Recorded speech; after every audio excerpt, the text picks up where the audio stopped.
Hey everyone, and welcome to the NintendoFuse Podcast. This is episode 265, predictions and Nintendo Direct reactions. We're recording this on February 13th, 2023, and we're back after a 2-month hiatus. Thanks for bearing with us over the last month or so as we've had to postpone some things and everything, but we're back and we're so excited to talk video games with you all. My name is Steve, and of course, I'm also joined by Barry. How's it going, Barry? Hey, Steve and everybody, Greg, and it's just wonderful to be back. Can't believe it's been over 2 months. I know. And Greg, how are you doing? Doing pretty well. It's also great to be back. Glad to be able to talk to you guys about games again, and we'll see if Steve's still time travel confirmed, I guess, in the new year. So, So far, we're doing well, but we're only 2 minutes into it, so we'll see how it goes. Oh man, if this is the first time you're joining us, we just want to encourage you to also subscribe if you haven't done that. If you are watching on YouTube, hit that like button, hit that bell to be alerted every time we post new videos, every time we go live. We do go live on Monday evening at 8:30 p.m. Eastern time and 5:30 p.m. Pacific time, and we'd love to have you join us live. But if we're not live, you can still watch this after the fact or subscribe on your favorite podcast app as well. If you haven't jumped on Twitter and followed us over there, we encourage you to do that. We're at NintendoFuse, and we also have an awesome Discord where we connect with all the different guys and girls and people in our community. You'll see the link on the screen, but also in our show notes as well. We'd love for you to join us over there on our Discord. But yeah, it's been a while. So I know some of us have been playing lots of games, and others of us just a few, like myself. But yeah, how about you kick us off, Barry? What have you been playing? Oh God, you started with me. Yeah. So yeah, what has he been playing? Is probably a shorter list. yeah. Since obviously it's been 2 months now off, I've had some things I was working on last time in December, and then going into the new year. So to start off on the Switch, still playing Pokemon Unite, still doing that daily, still enjoying it. Still playing Pokemon Scarlet, but nowhere near what I have been. But just having fun with it when I do play. One game that came out in December I was really looking forward to, Dragon Quest Treasures, which is a prequel to Dragon Quest XI. It's also a spiritual successor to the Dragon Quest Monsters game. Love it. I had a great time with it. Way better than I thought it would be. So I highly recommend that game. One game I didn't expect to play, and there was really kind of like almost like a drought, not drought, but like nothing I really was gunning for playing. So I decided, let me try it. Is Fire Emblem Engage, which right there, something that Greg surprised there, but I played and beat Fire Emblem Engage. Uh, so I had a lot of fun with it. I know some people complain about the story. I didn't do Three Houses, but I enjoyed the story. I always love anything involving like multiple dimensions. So seeing the crossovers and some of the names for some of the characters that they used, I'm like, oh, cool. Okay, I get it. Like the emblem of this or emblem of that. But I did enjoy it. I liked the twists. So I do recommend it. The gameplay was good. I will not lie, I did use auto battle sometimes, just like for some turns, just because I'm like, all right, let me use auto battle for the first 5 or so turns and then finish it off. Because like going through some of those battles, like 30-minute battles, like, all right, I don't need 30-minute battles. Let's see what happens. And I did all the extra stuff because each of the 12 emblems gets an extra mission to unlock it. So I did all those, and there's a lot of throwbacks to those games in there. But I'm like, yeah, it's a lot of extra stuff. But I did it all, so I'm happy about that. Next, I did a game called Gun Tech 2, which we'll be having a review up on our NintendoFuse YouTube. It's a space shooter shmup with kind of objective based. It's kind of interesting, not what I was expecting. Another game I played, Citizen Sleeper, which is like a board game in a sense on the Switch, where you're in a space colony and you got to roll dice and use those whatever you roll to do different actions. Had a lot of fun with it. It's been on the top of a lot of people's lists. One game I did not have a lot of fun with is a game called Gunhouse. That's like Plants vs Zombies with a little Tetris attack, and it just did not jive with me at all. At all. I wanted to like it. I did not like it. Another game that I wanted to like and got a lot of praise is a game called Chained Echoes, which I kickstarted. So the physical isn't out yet, but the digital version came to me, so I was able to play it from my Kickstarter, and I really wanted to like. And it's not that I don't like this game; it's a good RPG, but it didn't hook me in. It's very ambitious. The characters are cool. The battle mechanic I liked at first, and then it just became way more hindering than anything else, and I just stopped. So if it's your jam, great. I tried it. I'm still gonna get the physical. I backed it. Happy for the developers. It just I could not bring myself to finish it. Another one that I went back to, I didn't finish it, but I went back to, which we played for a game chat, was Torchlight 3. And I actually came back with better reception than when we did the game chat for it. I did enjoy it a lot more. Still never finished it, but I used it like as a downtime game, and I did enjoy it. One thing that I'm super excited for, and the next big game I'm looking to play is Theater Rhythm Final Fantasy Full Bar Line. The demo is out, which carries over. You get 30 songs, 30 characters. I completed the demo. I got every character to level 30, which is max. I did everything I could in the demo. That at least I was able to. I've played through the songs on multiple difficulties. I just love Theater Rhythm, and that's actually one of the few games that, in addition to physical, I'm actually purchased already digitally, because it's a game that I will be going back to. There's so many songs. There's like 300 something songs in the base game, plus all the DLC, and then there's 27 unique digital songs only that are never on the physical. So it's like 500 plus songs. So I had to get them all. I love Square Enix music, but it's like there's so many songs. I'm not going to sit there and go through 500 songs. So I'm going to go through like do 5 songs here, 10 songs there, and with it being digital, it makes it a little easier. But I'm still getting the physical to support it as well. So that is that.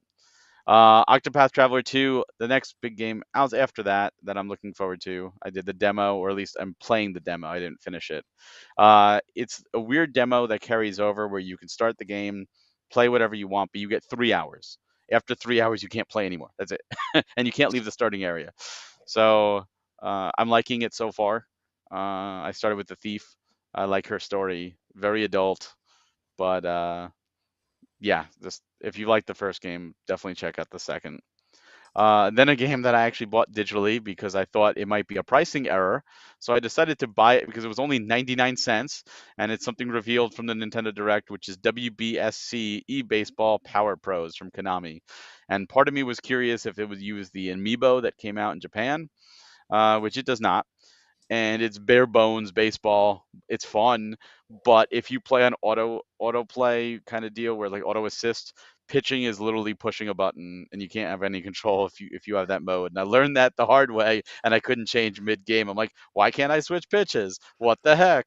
And then same with batting. It's like all I could do is swing. Like I can't switch to more powerful swinging. I'm like, this is literally push a button simulator. Like, oh look, they scored 2 runs on me. I can't. All I'm doing is pushing the button and hoping the computer wins for me.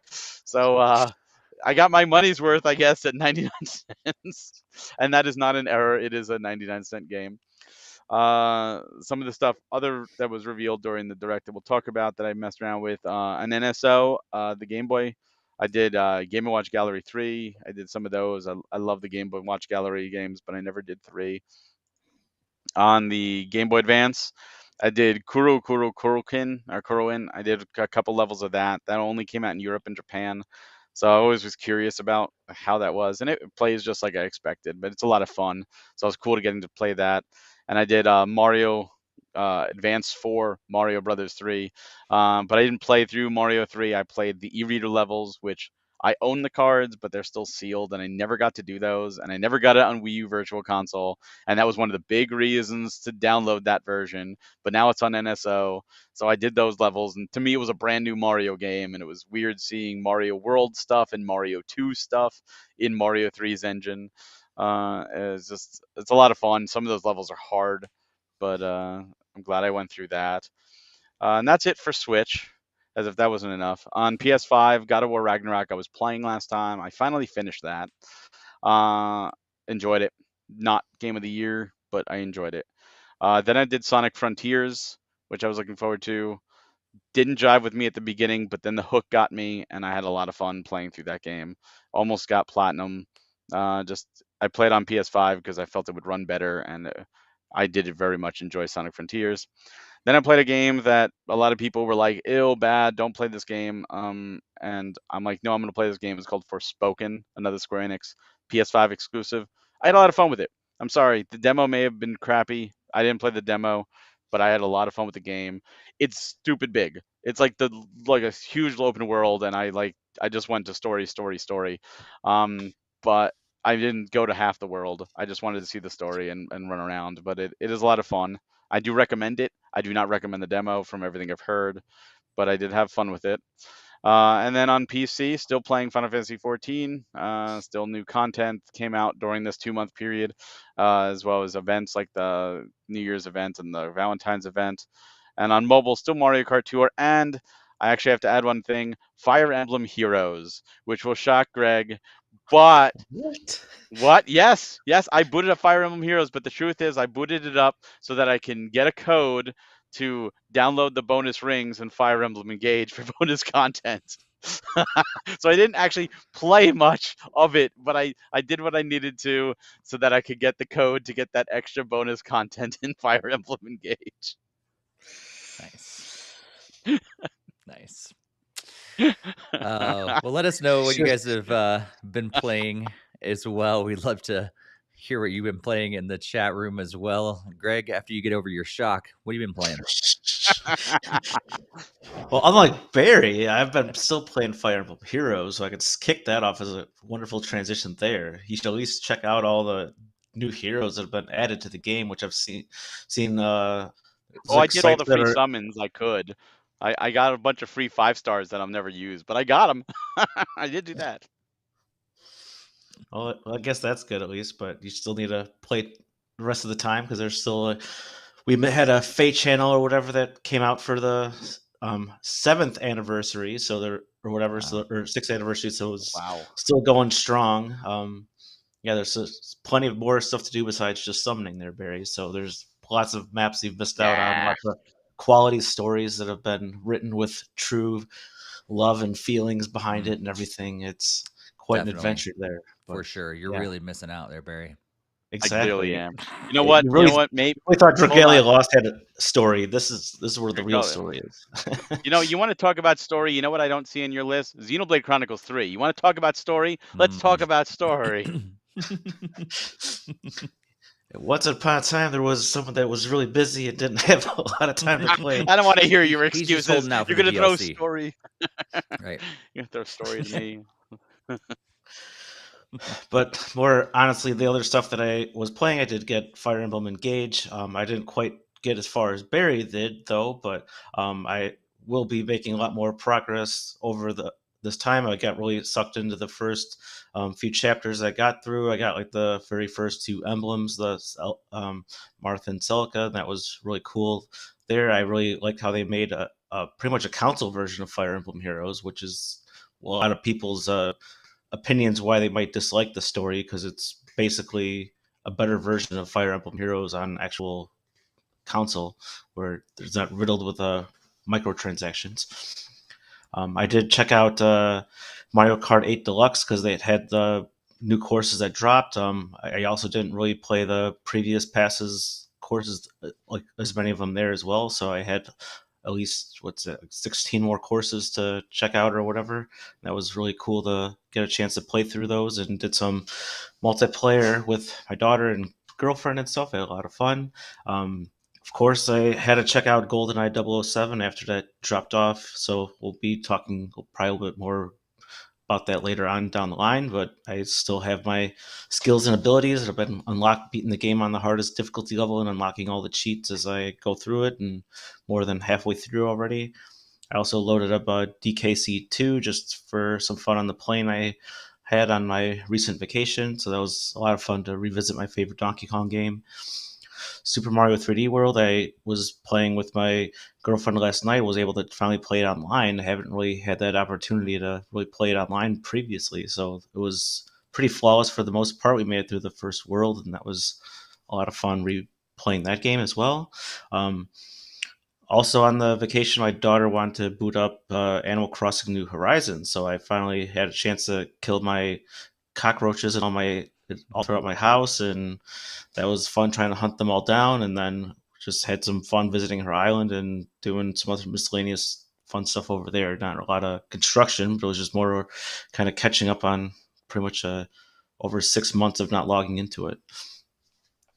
Over the more closer to the holiday season, I was playing Among Us with my brother and daughter, and we had a lot of fun doing some online battles and having three of us all in the same room and be able to pseudo cheat and such stuff like that. That's always a good time.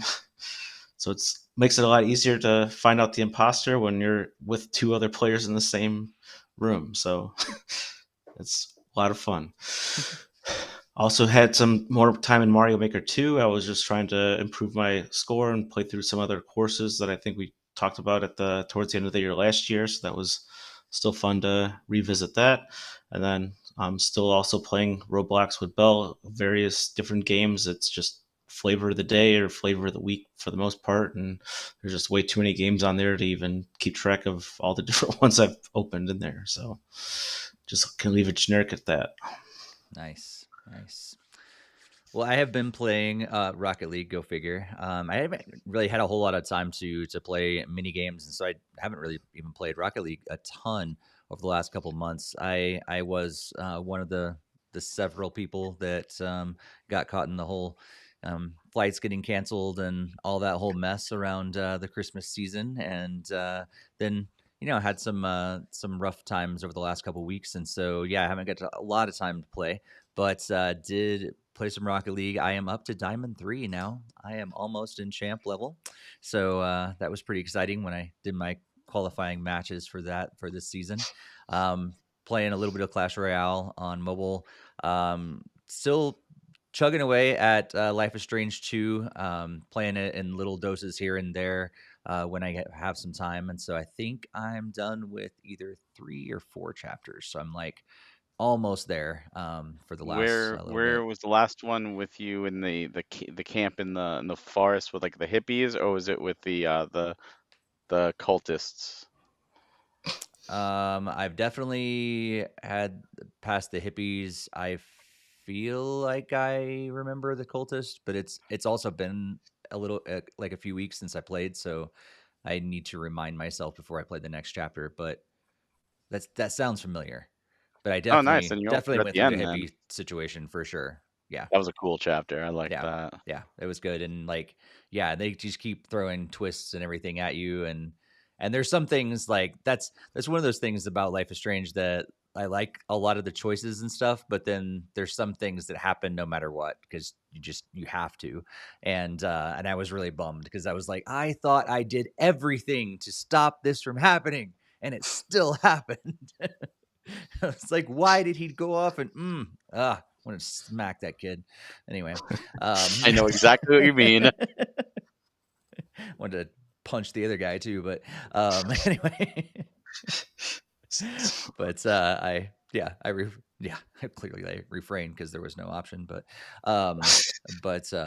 yeah. So I've been playing Life is Strange 2, so I get a little bit left of that, and then played some Jackbox party packs with some friends over the holidays, and always have fun with those. I'm not sure if I like the newest one as much. I feel like back in pack 3 and 4 were like the highlights, and the last several packs have been they're okay. They're like hit or miss, I guess, depending on the games they're in there. And then as Barry talked about as well, I also played some Gun Tech 2 and the shmup, and enjoyed it. And we'll talk about more of that on our review, so stay tuned for that. But before we get into any of the news discussion, which of course we're going to talk all about the latest Nintendo Direct that happened on February 8th, but we're going to jump into our predictions. And this is an interesting thing because we planned for our predictions, a month ago, and we wrote them up. And then life happened, and we had to delay the return of the podcast and this episode and everything. And so we got talking, and we're like, hey, let's go ahead and read our predictions that we had for this year. Even though we may be in a different place now, but take our word for it. These were written before any announcements or anything happened when Nintendo Direct or anything like that. These were written a month ago, planned to tell you guys all then. And so some of them could be hilarious. Some of them could be, we're finding out if we're already true or not true yet or whatever, just because we're already into February. But before we jump into our 2023 predictions, though, I think it's important that we look at the past and we see how we did in 2022. So, Barry, as you look back at 2022, how'd you do? I started off great and I progressively got worse. So we'll do this one at a time. So my first prediction was we will not see any console revisions this year outside of game variants, which was true. The only variant we had, I think, was the Pokemon OLED, but that's a variant. That's not a new system. So that's true. Nice. Greg, how'd you do? I actually don't have the list in front of me to give a full score, but I do remember some that I normally make because they're as there's previous years I kind of try to roll them forward, thinking they're hey, they'll be true sometime. So I know I did predict that there was going to be a Fire Emblem Echoes game, but obviously that did not come out, and we did get Fire Emblem Engage instead, which is obviously a little bit more appreciated. That's a brand new experience, despite if it's. But Engage is technically 2024 or 2023. I mean, Yeah, I mean, well, we had we the got it announcement announced that was last coming year. out. It was coming, but I wasn't That's even true. counting that though, because it was more specifically aligned to the Shadows of Valencia remake that they did of Gaiden. So I'm not trying to give myself a quarter of a point or anything like that. I'm flat out saying it's 0 because Yeah. it's more in line with a remake of an older version of a game that we never got here in the West. Yeah. One of my ones that I did was no Switch Pro or 2 or anything like that this year as well. So in 2022, and I got a full point on that one. Yay. Even though it's, I was disappointed it didn't happen, but I got a point for prediction. That's true.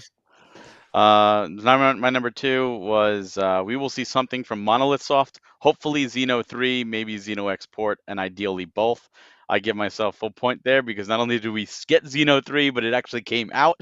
So that's what I was hoping for, and by golly, I got it. Nice. Someone's at someone's door. Yeah, that's my awesome ring notification. I should turn the sound off my phone so that doesn't happen again. Usually it's just a car driving by, so don't be all worried that somebody's knocking at my door and I'm neglecting them or something. But yeah, I believe I had predicted that Tears of the Kingdom would be out last holiday season, and unfortunately that did not come true. So here we are waiting for May now. So that would be. Yep. I'm right with you, Greg. I also said that Breath of the Wild 2 at the time, which is what we were calling it, would also come out in holiday 2022. And that did not happen. So what's funny is my number 3, I said Breath of the Wild 2 will not release in 2022, but we'll get a new trailer and a proper name, which is exactly what we did. But then I also followed it up to prevent me from getting a full point. To keep with the one Zelda game a year, we'll get the Wii U Zelda ports finally, hopefully both. But knowing Nintendo, they'll only give us one. They did not give us a Zelda game at all. So what should have been a full point, I'm going to knock down to a half because I went above and beyond with my prediction. So specific with it. So specific. But I was right. We did get the name and a trailer for Tears of the Kingdom. That's true. Greg, you remember any more of yours? I believe I had something for Metroid Prime 4, which is still pretty much an urban myth these days because apparently you don't even need to know anything about it other than that there used to be a title sequence and a parent logo, but maybe it's been canceled for all I know. But yeah, I think I was just going for the bare minimum and just thinking that we would get something, whether it's a title or a trailer or a teaser or something, and that never happened either. Yeah. I do remember you saying something about Metroid Prime 4 because I also said something about Metroid Prime 4, and I said it'd be pushed back to 2023. So maybe I got a point. I don't really know. I don't know. It's too early. So I'll jump to my number 5 since we're talking about it. And I said we'll finally see more info on Metroid Prime 4. That's not true. Like Breath of the Wild 2, it won't release this year, so that is true. Due to the popularity of Metroid Dread, we'll see something Metroid, most likely Prime Trilogy, but maybe another remake or port of an older game. We did not see anything Metroid in 2022 or even announced, unfortunately. So 0 points. That's where I Yeah. fall apart. And then I really want to say my last one was more tied to, shoot, it was just like in the tip of my head, and then I just blanked on it. I don't know if it was more Metroid related, like with like the trilogy thing or whatever, because I know that was heavily rumored for quite a long time, Mm-hmm. and obviously that never came to fruition there. But I also kind of vaguely remember, I don't know if it was the year before where I did something for a Mario sports game and I was specifically calling out baseball, but Mm. obviously we didn't get that either, but we did get strikers. So I'd have to double check to see if I was remembering one from 2 years ago or if it was more just the more Metroid stuff, because I was really heavily expecting some Metroid information last year. Yeah. Yeah. Yeah. We got half of strikers. Uh, We got the engine. right. Right. I said that we're going to have Game Boy Advance games on Nintendo Switch Online. Didn't happen in Nope. 2022. Close but no cigar. My last one was completely off. Like talk about falling off the rails. There'll be a new mainline Mario title this year, most likely an Odyssey sequel, but could be a new Super Mario Brothers or a brand new style. Really had high hopes for a new Mario. I mean, we got Mario and Rabbids, and we had Mario Strikers, but that's not a mainline Mario game, so I get 0 points there too. That's true. That's true. Greg, any final thoughts that you remember? Nope, I don't think so. I just obviously I think I've crossed some wire where I don't know if it was 2 years ago with last Yeah. year's prediction, but at least this way they're both documented to. At least I was trying to remember everything that I would have down there. So That's true. Yep. I'm sure the audience will they'll go back and find out and tell you if you were right or wrong. My last one was that there were going to be a surprise franchise reveal, that there were going to be some brand new franchise, and I don't remember that happening at all. So, No. yeah, I think I did okay, but I do remember 2022 saying I'm going to have some safer predictions because I wanted things to actually come to be accurate this time. So I didn't really go out there and wasn't specific nearly as much as like Barry was with his 2022 predictions. So that allowed me to be more accurate a little more this time. But see, and I was thinking mine was going to be more safe because like there was like Metroid Prime was like super heavily rumored for like the longest time, pretty much ever since 4 was like revealed in whatever 2018 or 19, whatever year that was. And like that's pretty much been like asked for, like, oh, let's at least have the trilogy remastered on Switch. And I know there's been tons of stuff about like Echoes even getting like the Fire Emblem Echoes being like a new thing that they wanted to proceed to bring some of the games that haven't made it over to the West. So I assumed that was safe, and then so it's yep. You assumed. Yep. exactly. Yep. Yep. Well, So I let's don't know how move many points into you had, Steve. I had two and a I half. I think I had uh one and I one and another point that's yet to be determined. Well, We'll that's see your what safe happens prediction. with Metroid Prime 4 because I specifically said 2023. So So maybe. you already made your 2023 prediction, right? Well, So, hold on. maybe we do have some comments. Metroid Prime 4 will make a appearance. I'll just say that in my 2023 predictions.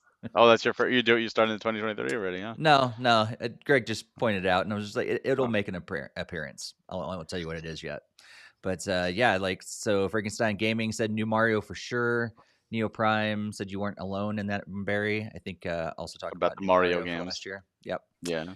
and maybe a new franchise in June. That could be cool. It'd be a good time to announce it for sure. And Frankenstein also says really wants Game Boy and Game Boy Advance to release more frequently. So we'll see. Yeah, Don't we we'll all? see about that. Yes, we I'm do. not holding my We breath want on more that. NES games and Super Nintendo games and Nintendo 64 games to release more frequently, but they still don't get the memo on that. I mean, Yep. Nope. Yep. Trickle. Yep. Well, let's jump into 2023 predictions and see how we do. Let's just keep on going in the same order. Barry, kick us off with your first one. My first one is a new Switch will be announced this year, but not launched this year. So for some new model, I don't know if it's going to be like an actual Switch Pro, a Switch 2, or a new version of the same, 2017 Switch. But we'll see something that will launch next year. But we'll get some kind of announcement, tease or hint or anything. Okay. Greg, how about you? well, I was originally kind of saving something like that for the very end, but I might as well just transition that over into saying I pretty much kind of basically agree with Barry saying that there's probably going to be. I more have it written down as a Switch successor announcement, not just like a hardware grade or whatever, mid grade like a Oh, super Switch or whatever, but it's Mm-hmm. or Switch Pro DS XL An enhanced version Lite. of Yeah, something. it, or something like that. I was more looking at the actual like successor, like whether it is Switch 2 or whatever. Wii Switch, I don't know.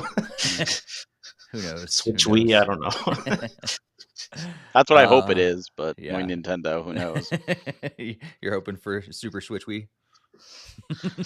Super Switch, Wii Yeah. U, XL, Yeah. For I. sure.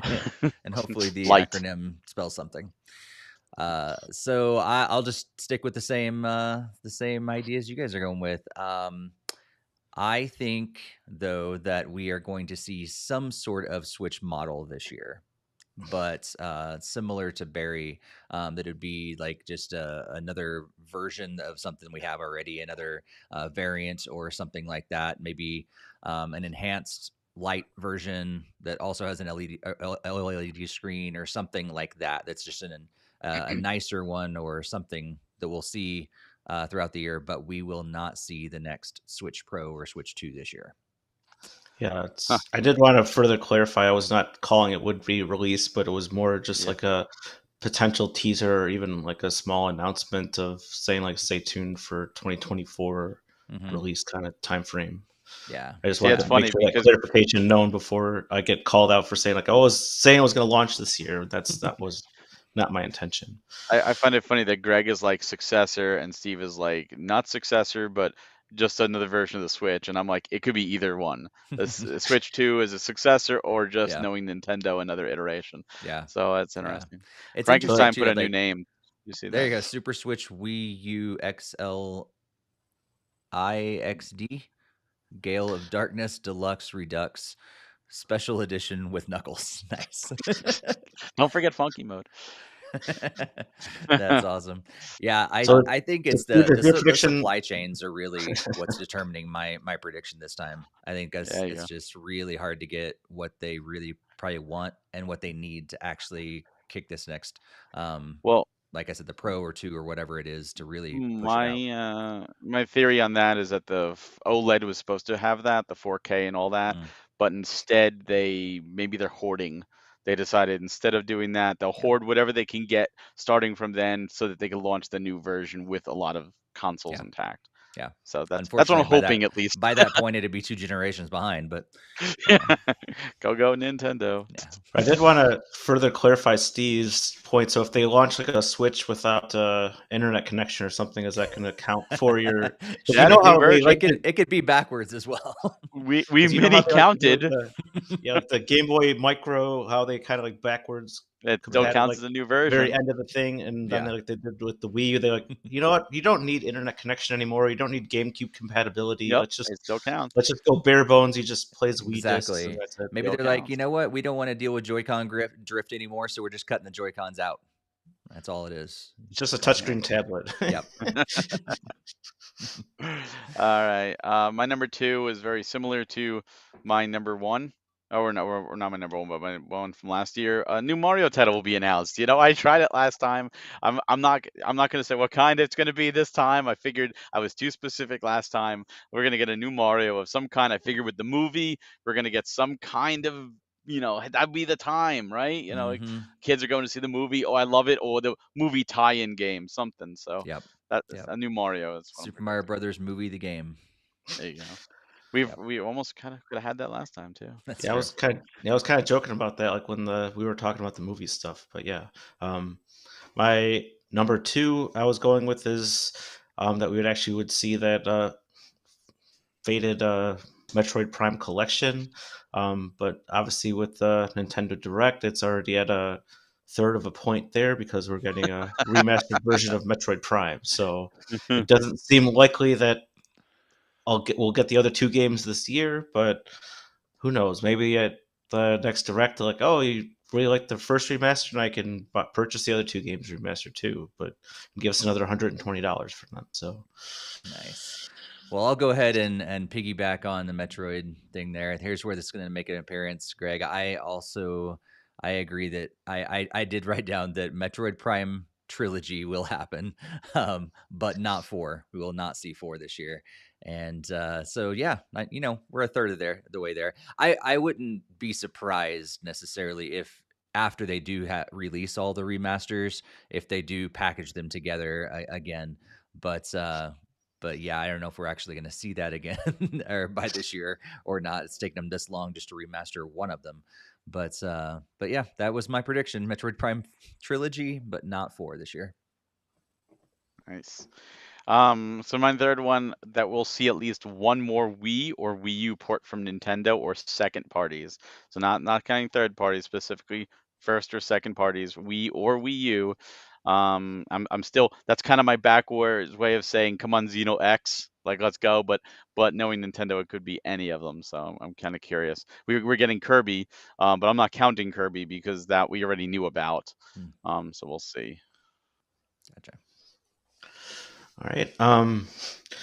This next one also probably sounds like I just watched the Direct first, but I was actually thinking that the Game Boy, Game Boy Color, and the Game Boy Advance, and I was even throwing out GameCube in general to make an appearance on the Virtual Console. So I understand like the Game Boy Advance and Game Boy/Game Boy Color is already there as of this podcast, but still holding out for GameCube and stuff for later this year, hopefully, but doesn't seem as likely as if they didn't announce it with this first Direct. But never know. It's still earlier in the year.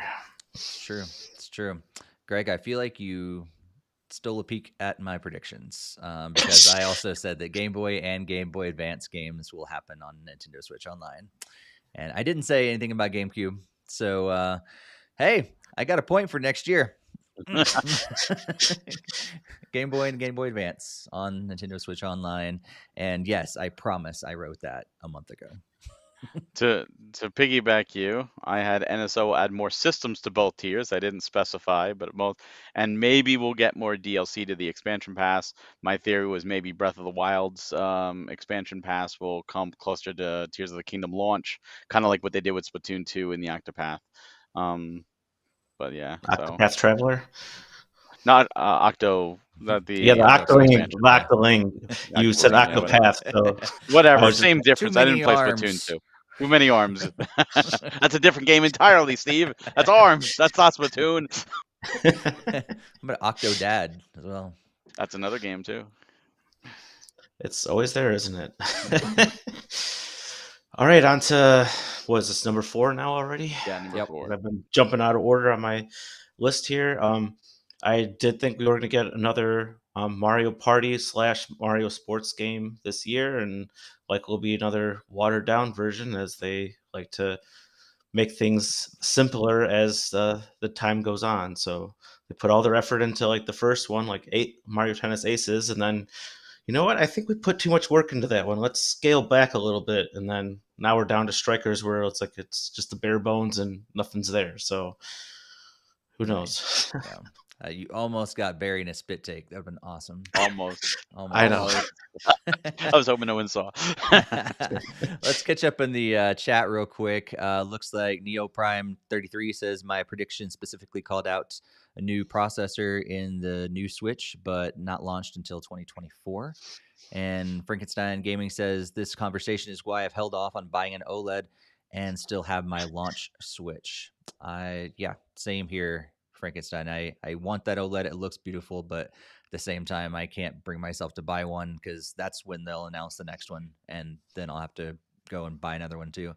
And then Neo Prime says hopes Metroid Prime Pinball HD comes out. That would be fun. I actually never played. I think I may have played it in like a demo or something, but that's it. I've never actually had it. But I am a huge pinball fan, so yeah, bring it on for sure. My fourth one um, is yet to be determined, but I did say that Tears of the Kingdom will be delayed at least once. Oh, So we'll see. We're pretty it hasn't close been at this delayed yet. point. We're pretty close at this point, but there's still a chance, I guess. I bet you were watching that trailer like, Yeah. is there gonna be? Is there gonna be? Damn it, it's still May. Yeah. They announced that date, and I was like, I have so many mixed feelings right now. Most of me is excited because I want to play it soon, but the other part of me was like, well, my prediction said it was going to be delayed. Your prediction's wrong. So this is one of the predictions that I'm excited I'll probably get wrong. Yes, that's a good one to get wrong. Yeah. So my last one is one that I've done many years prior. I didn't do it last year, but I decided to bring it back. Is we'll finally see what the heck Retro's been doing since Tropical Freeze, because I've been waiting. They still, yeah. So I kind of already got a point in that without even realizing it. But it's not what I wanted, damn it. Nice.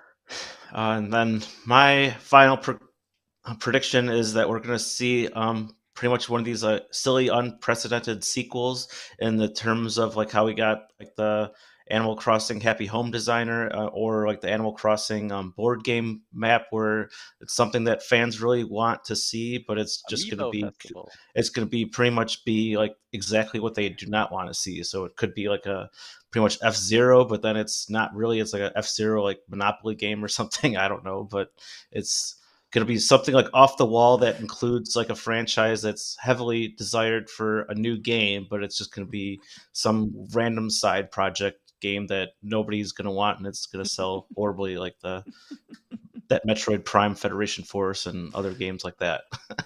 You know what came to mind when you said that? Now, honestly, an F-Zero game where you play as a Mii in the Blue Falcon kind of deal, almost like Nintendo Land, but you're not actually on a track. You're in one of those, those kind of like kiddie rides, if you will, outside of grocery stores from the 80s that you put the quarter in and it just kind of rocks back and forth. That's the game. That's the whole game. I was sitting in Dairy Queen the other day, and they had one inside. Oh my God. It was awful, and the little kid just kept riding it over. I think it was like 10 times in a row, and it was so loud too. It was like, oh man. That's I didn't know those things were still around, but yeah, could you imagine the F-Zero game like that? Yeah. That would be Nintendo for you. Nice. I love how most of our predictions this year are on the negative slant. They're like, we've been jaded. I think it's the years of being let down. I keep going towards like, we need like a new like Fire Emblem game. No, then they're gonna like throw it out and then finally like cancel it out, and then like I really wanted to like stick with the Echoes game, but I really don't really see that coming true with Engage and stuff. So had Engage not been revealed, I would have been bringing that one forward and being hopeful, but I had to kind of think more of outside the box to try to see where I can get a point, especially with this last one. So because they never cease to surprise us. That's very true. Yeah, I did two of mine are positive, 2 are negative, and 1's kind of in the middle. But this last one is definitely a safe one, and I'm gonna get a point already because I said Advance Wars is finally gonna release. Yeah.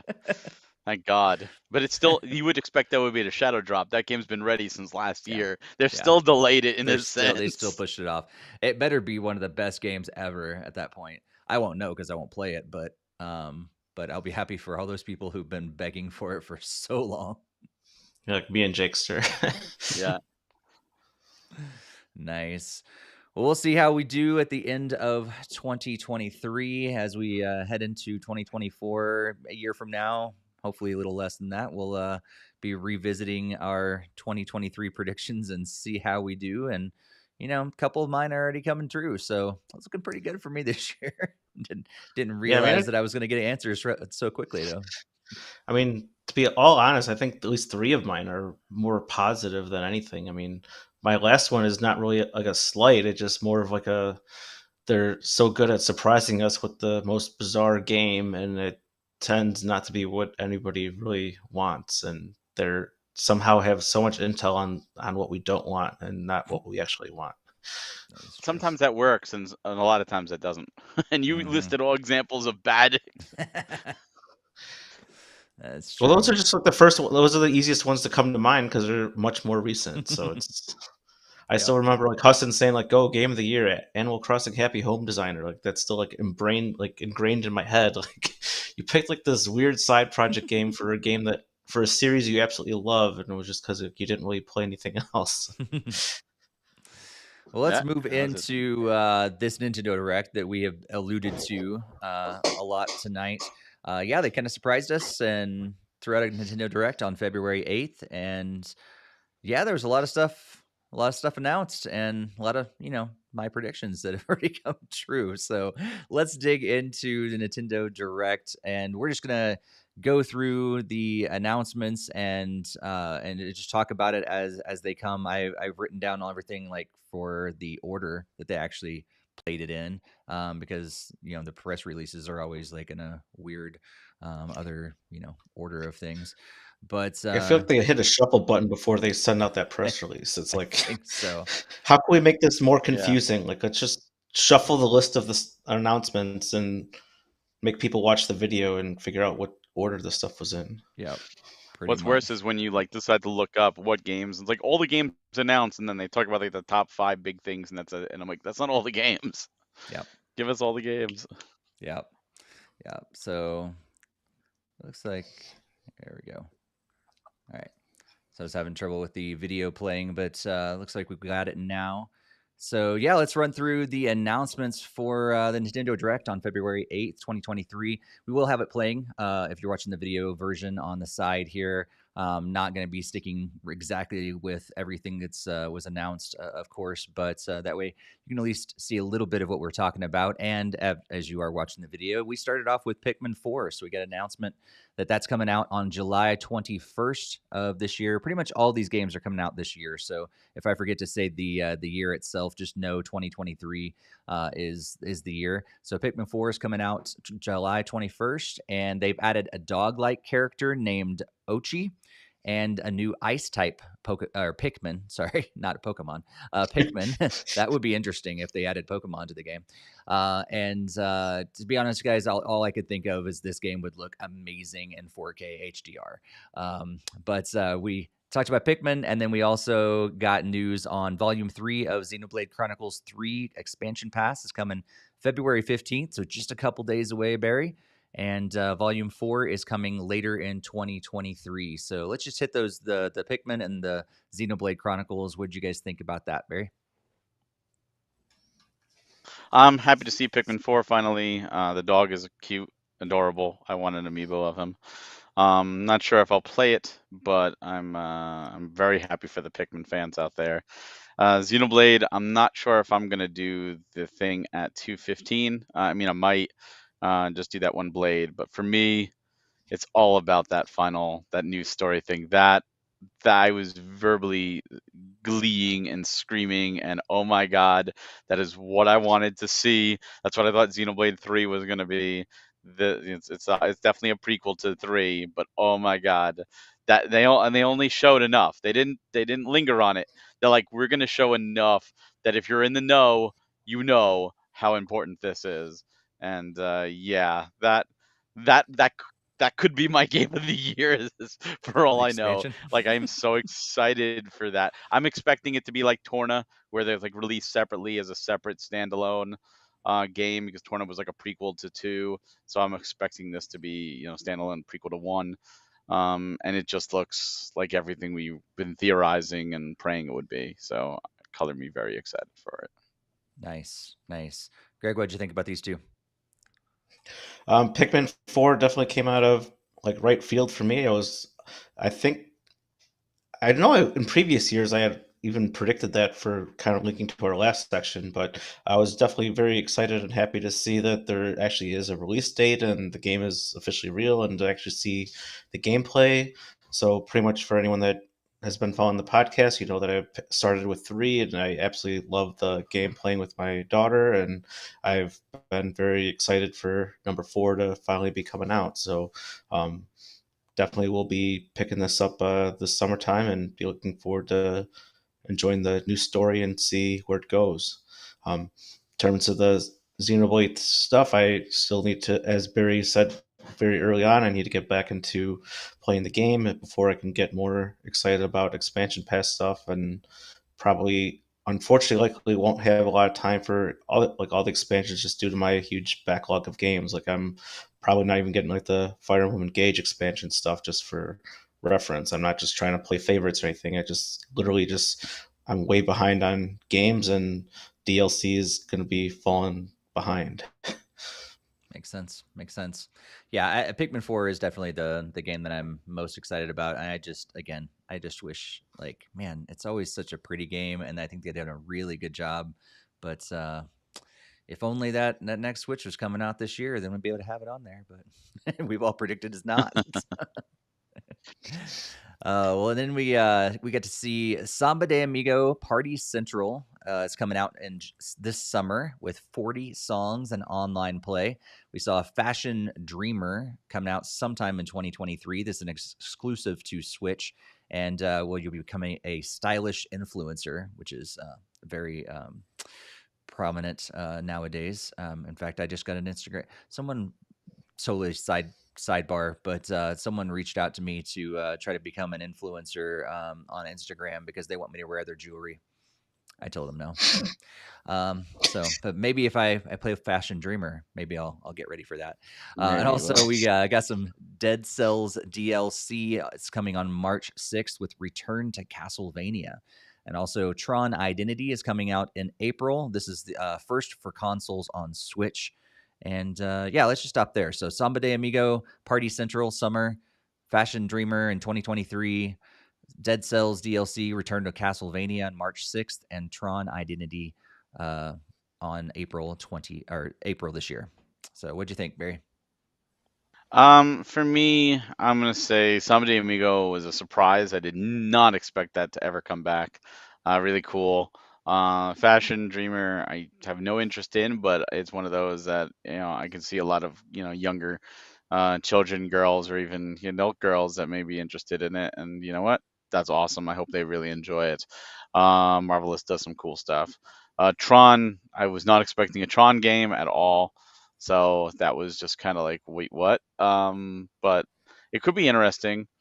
And what was the other one you Dead said? Cells DLC. Oh, Dead Cells. Dead Cells is a game that I tried to play and I just couldn't get into, but I love the look of the DLC. I love the remixes and the music. I love Castlevania, but I don't know if it's enough to get me to pop in Dead It's Cells a again. roguelike.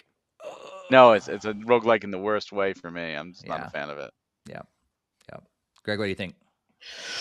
Yeah, most of these I believe were basically pass for me, but definitely excited for people that like these kinds of games, like the Fashion Dreamer and like the Samba one were nothing that I was really looking for or excited about, but I was excited for those that do like those kinds of games. The Castlevania one was thinking I was gonna be like a separate game that they were making, but then it turned out it was like DLC, and then so it's unfortunately will probably be a pass there because I mean I really did like the NES Castlevania and it really did look really cool and I loved all the throwbacks to the music and everything, but probably not worth just getting a game just to get extra DLC for just to play a few of those or whatever. Mm-hmm. And then the final piece was what was the last one we stopped on? The Tron. the Tron. Yeah, I never really played too much of the like Tron like games before, but I have no idea if it's something I'll be looking into. But I don't know. It's pretty much up in the air. I think it was this point in the direct where I was just kind of more slowly watching and not really as attention to as the very beginning and the upcoming stuff that we have to talk about. Makes sense. Yep, I'm right with you guys as well. Nothing really stood out. So let's keep it moving. And we're getting Ghost Trick is coming back to the Switch in an enhanced version. So Ghost Trick Phantom Detective coming out this summer. We got another game called Deca Police. It's coming out sometime this year. This is a puzzle and action-based detective game. It looked pretty cool. Also, Bayonetta Origins, and I'm going to butcher this name. Is it Cereza? Yeah, Cereza. Cereza. It almost looks like your last name, Barry.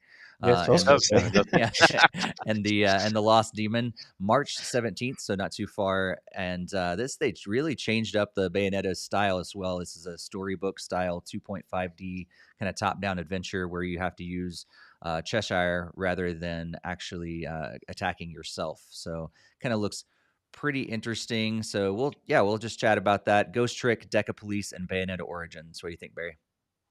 Ghost Trick is a phenomenal game that was underlooked and underappreciated on the DS. I'm very excited for it. Unfortunately, I think it's only digital because Capcom is Crapcom. So I wish they would do a physical for it. Deca Police looks fantastic. Level 5. One takeaway from this direct is Level 5 is back. And Deca Police looks phenomenal. And Bayonetta Origins, I'm anticipating playing it and hopefully enjoying it. I'm not sure how I'll feel about not being able to attack and relying on another, you know, character, but I guess we'll see how it controls. Yeah. Greg? Yeah, these were mostly more like past titles again, so it wasn't anything that really stood out to me to be on the lookout for. I mean, the Bayonetta one was kind of surprising, but I know that was somewhat kind of like hinted based on all that drama going around Bayonetta 3 at the time of its launch with like the change in voice actors or voice actresses and stuff. So, not super surprising, but it is kind of an interesting concept that they're willing to expand on. And I don't know, maybe it might be something that's possibly worth a rental or see if there's a demo or something to see if I might actually like that. Nice. Let's move on. We had Splatoon 3 paid DLC expansion pass. It's going to be, it was available for purchase later that day, so on February 8th. Wave 1 is going to bring back Inkopolis, which looks like to be essentially a different aesthetic, but similar functionality as the lobby that you're used to in the game. And that's going to be available spring 2023. And then Wave 2 is as a side order seems to be a new location that is mostly white but also sepia tone, so kind of like they didn't tell a whole lot about it. It just seems to be covered in white and you're like, oh, that's really interesting. And that's all we really know is a very short teaser about what is going to come in Wave 2 with side order. We also got to see Disney Illusion Island. It's coming out July 28th. And this is a side-scrolling adventure. It looks like the cartoon that they've that resembles like the old school style of Mario, or not Mario, Mickey. They're easily changed out. I don't really know, but Mickey and Minnie, and you can control 4 characters at a time, so that'd be fun. And you know what? Let's go ahead and throw in Fire Emblem Engage in there as well. Expansion pass with more emblems coming. So Wave 2 is going to include Hector, Soren, Camilla, and that was available. Camilla, sorry, and that was available that day on February 8th. And then Wave 3 is going to include Chrom, Robin, and Veronica. And Wave 4 is a new Fell Xenologue story.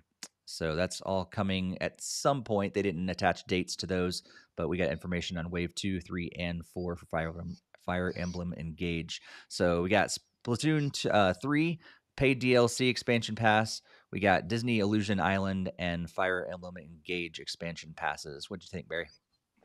Splatoon 3 doesn't interest me, although I will say the trailer for Side Order looks really cool, and I'm kind of curious about it. I think Inkopolis is great. I love nostalgia. I love going back to the beginning, but I don't see the point in paying for it when there's nothing new or nothing exclusive there. It just like really you couldn't add something new? No, okay. Like go back through the Splatoon 1 story mode at the very least, but no, nothing. Disney Illusion Island looks cool. It looks like Rayman. So I might play that. It depends. July is a very busy month for me. And then Fire Emblem Engage. Like I said, I beat it. I had no interest in getting Wave 1 or 2 because I already beat it. Wave 4 kind of interests me because of the new story, but I'm gonna wait and see what that's like. Nice. Greg, how about you? Yes, normally I've been on top of the Splatoon DLC, but it wasn't really anything to be super excited about. I mean, even before they got to the side order one, I was like, "What's next?" Splatoon 2, like coming into Splatoon 3 as well. But thankfully they didn't go that route. So otherwise, that would have been terribly predictable.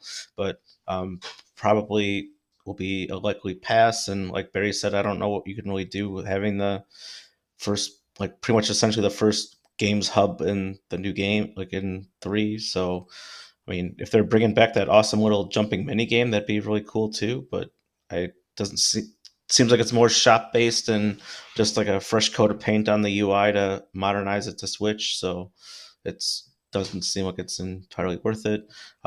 As I already talked about with the Xenoblade expansion stuff, I probably won't be getting the Fire Emblem one, despite being huge into the Fire Emblem series, and that's just due to the major backlog of games that I need to be looking into. So it's not really anything that's like it's bad or anything like that. It's just simply I really probably won't have the time to go through it. And then the Disney's game looks absolutely incredible to me, and I'm beyond excited for that one actually.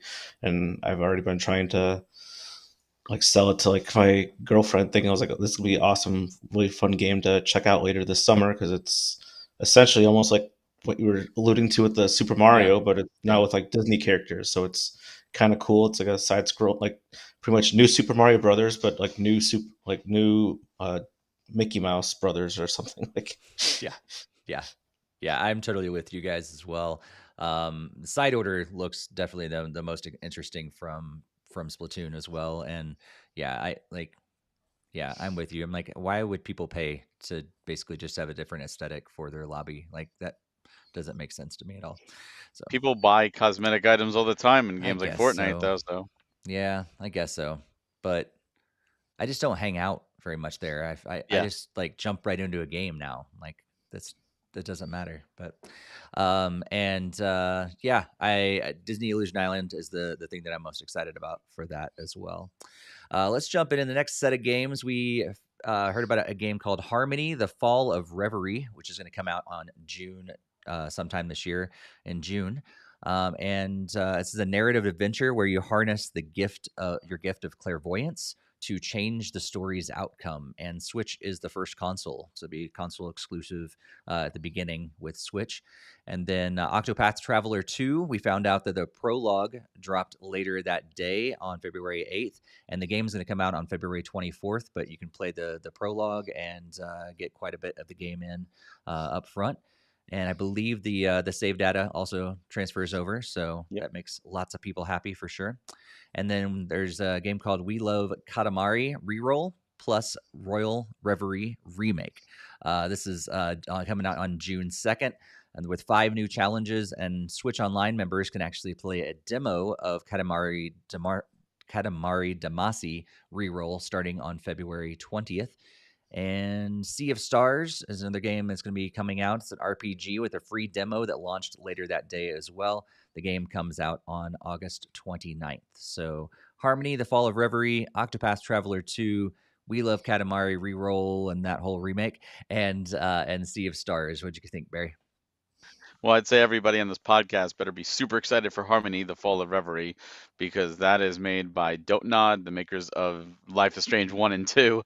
So I am very, very excited for this. I can't wait to see what they do with it and how the story unfolds. So that is definitely a big one for me. Octopath Traveler 2, of course, I'm already playing the demo. So I'm very much looking forward to that game. Phenomenal. And We Love Katamari. I never really played the Katamari games, but I'm super excited that this is coming because I've heard this is the best. So it's great to get older games, playable on newer systems. Sea of Stars is one. I'm not doing the demo, but I am a Kickstarter backer of that game from a long time ago. It looks great, and I can't wait to journey in that game. That game looks awesome. Nice. Greg? If that one game you're saying is from the developers of Life is Strange, there's a chance I might have actually skipped over that part of the direct, like if it looked like possibly something my daughter couldn't really play or should watch. So that possibly would interest me. I need to re-review that section. I'm sure it probably will based on your knowledge of it, Barry. So pretty much the Octopath Traveler 2 just is pretty much right up my alley, as I enjoyed, or at least what I played of the first one. Hopefully I'll have time to actually play more of the second one. And pretty much the other ones were not much for me, but glad for other people that are excited to play those. Yeah. I'm excited about the Harmony Fall of Reverie. It looked interesting even before I figured out it was Zonot. I was like, oh, this is really cool. And then it was Zonot. Like, oh, go figure it is. But yeah. And then Octopath Traveler, I love the look of that game, but I just don't have time for those kind of games, for RPGs and stuff. But it looks fantastic. I've said that so many times. That the whole Octopath Traveler 1 looks awesome. I love what they're doing with the art style for sure. And then next set of games, we got Omega Strikers. This is a top-down teams game with teams of 3. There's going to be air hockey essentially, but you're playing it with characters. That's coming out on April 27th. And then Etrian Odyssey Origins Collection. It's a collection of 3 games that's going to be coming out on June 1st. And each game is also going to be available separately on the eShop. So if you just wanted to buy 1 or 2 of them instead of the entire collection, you can do that. Advance Wars 1 and 2 Reboot Camp finally has a new release date of April 21st. We'll see if it actually holds to that again. Maybe they'll delay it one more time. But it's supposedly coming out on April 21st now. And also, we got Kirby's Return to Dreamland Deluxe dropping on February 24th. And in this game, Megalore must regain his powers by gaining magic points over 20 stages. 4 players can play simultaneously, and you can play it after beating the story mode of the main game. And there's also a demo available that dropped that day as well. So we got Omega Strikers, Etrian Odyssey, Advance Wars, and Kirby's Return to Dreamland Deluxe. Barry, what'd you think? Mega Strikers looks interesting, but it's weird that there's a pre-order for a free-to-play game. To me, that's just really weird. It's a free-to-play game. Why do you need to pre-order it? And the way a lot of these free-to-play games are going lately, I don't have faith that it's going to survive. So many games lately have been canceled. So best of luck to you, Omega Strikers. I wish you well. Etrian Odyssey, I love Etrian Odyssey. It's a great series in the DS and the 3DS. It's a little more hardcore of an RPG, but they did show off a picnic mode and auto draw, and that was one of the biggest features of the game, was that you could draw the map as you go through with the bottom screen. And since it's the Switch, that's definitely a tougher thing to do. So I'm glad they found a way to do it, but also made the auto fill in. I know physically it's coming out in Asia and Japan, hopefully with English, and hopefully we get a release here. These games are great, and I'm so happy to see these come back. So I want a second collection after this. Again, more DS love. There's so much DS and 3DS love in this direct, so great there. Advance Wars 1 and 2, again, handheld love. I probably won't play it, but I'm so glad it's finally coming out. And Kirby Return to Dreamland Deluxe is a title that I wasn't planning on playing because I did the Wii version years ago, and it's coming out the same day as Octopath Traveler 2. But then they showed the Megalore epilogue, and I'm like, so now it's like, do I go through it again? So I'm going to back burner it. I'm going to focus on Octopath, but it's going to be one of those where it's like, hey, I've got a week before the next game I really want to play is on. All right, I'm going to do Kirby during that time period. Nice. Greg, what did you think about these?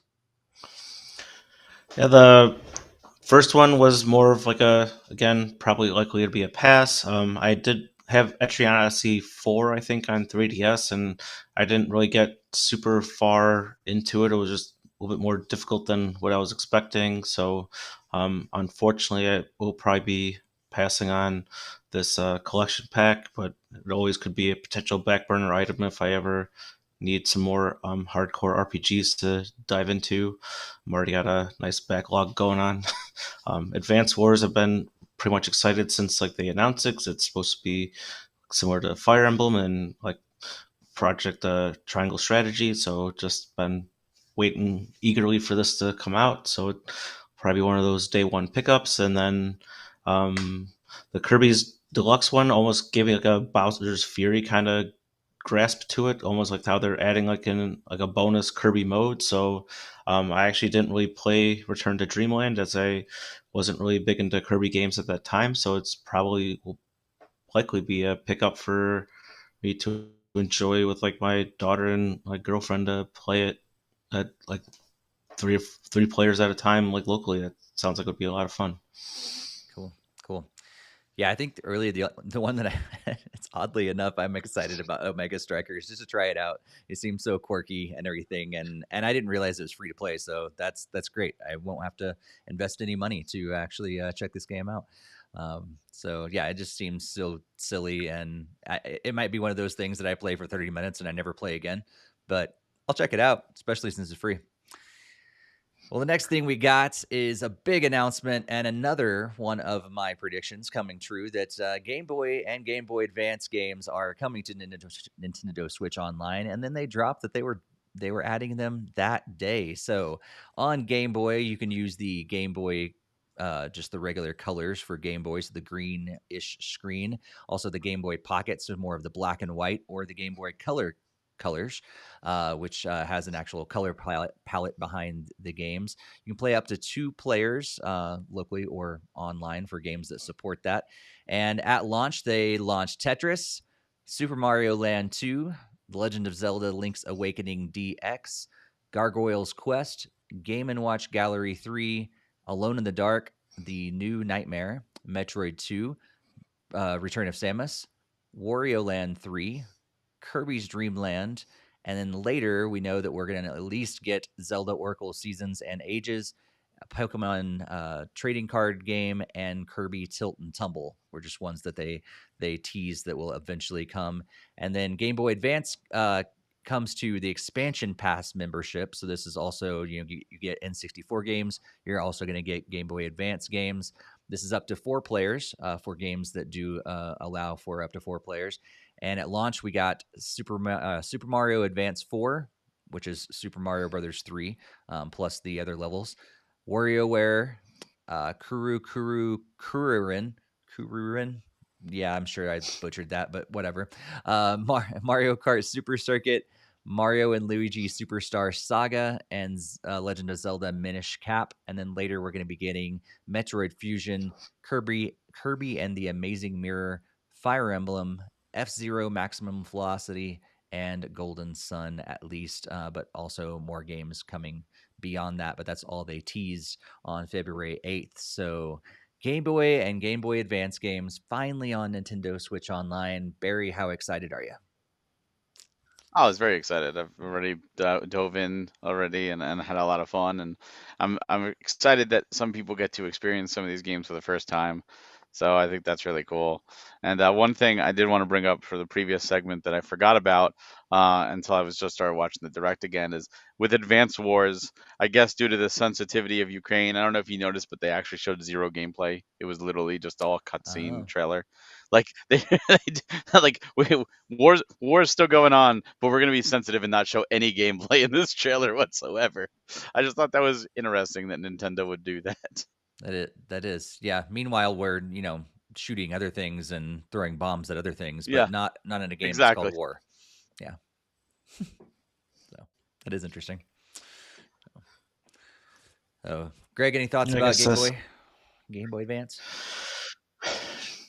I was honestly kind of surprised with some of the selections ones, at least the ones that are coming like down the line. So it's like they have like Mario Kart Super Circuit, which is not exactly the most highly rated Mario Kart game, but I mean, then you also have some like super stellar games like the Superstar Saga, and I was really surprised to see like Fire Emblem. So I bet Jakester was kind of getting kind of mad because like I know he was kind of going through and purchasing all these games on Wii U, like, oh, they're all gonna go away, can't won't be able to play them again, and then now they're right here on Switch. So yeah, it's definitely great to have them here, and there'll be some of these that'll be probably firing up. Hopefully, if I have like downtime or just in the mood for just something retro. So it's always great to have more games there, and as I said before, just wish it wasn't at this like super slow trickle pace, and actually try to make these have a decent size of the library on there. Mm-hmm. Mm-hmm. So now I have to interject here for a second, Greg. I'm out of curiosity. According to Metacritic, do you know where Mario Kart Super Circuit places? No, I didn't. I just have my own personal experience with it that I don't usually look up that stuff. So Mario Kart Super Circuit is actually the #1 rated Mario Kart game with a 93, Is it above really? even Mario Kart 8 Deluxe on Switch with a 92. Yes, it is. It Wow. is the #1 rated on Metacritic for all of Mario Kart. I know I played it a ton, but it was one of the only like the few Game Boy Advance games I had in the beginning. But I played that game so much. I was so excited to have a handheld Mario Kart game.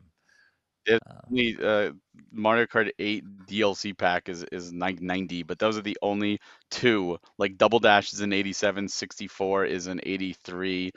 Super Mario Kart actually didn't get a rating because Super Nintendo. Uh, Mario Kart Wii was an 82. DS was a 91, so that's another 90, but still lower. Mario Kart 8 on Wii U was an 88. 7 was an 85. Home Circuit was a 75. the So yeah, there's only three that have 90s in the Metacritic, and #1 is Super Circuit. that's So that is interesting. It Yeah, I mean, I you yeah, always hear how people review bomb Metacritic and how incorrect they are with their assumptions on stuff. So that's true. And reviews are definitely different than they were, of 40 course, years ago, I just 30 thought it years was ago, 20 funny years with ago. them saying like, "Oh, it's not Yeah, regarded well," and I'm that is like, "Well, funny. it's the #1." That is well, pretty much unexpected for anyone I've sure. talked to usually it just remembers how bad it's because it's like the Super Nintendo controls, and anyone that's played the Super Nintendo one after Mario Kart 8 will tell you that the controls are definitely a lot more refined in Mario Kart 8 and Mario Oh, Kart you 8 got to get Deluxe used to than. them for Yeah, sure. the Super Circuit is better than the original for sure. But Oh yeah, I mean yeah, I know it's like at least a step up from there, but I mean, and it yeah, also was the first one to really expand the track list by quite a significant right, margin too, because yeah, they had all the Super Nintendo courses in there, but yeah. um, But I probably won't control play wise, it it's yeah. I mean, I still because it found doesn't like hold up. yeah, that's what I was getting at. Is it doesn't? I don't know if the controls necessarily hold up as much as Yeah. you would think. I mean, if it had like Mario Kart 8 Deluxe controls, then it would be probably super incredible. But it wasn't Hmm. designed with that in mind, so they're obviously leaving that as is. So Yep. Well, let's keep on moving because we still got quite a bit to talk about.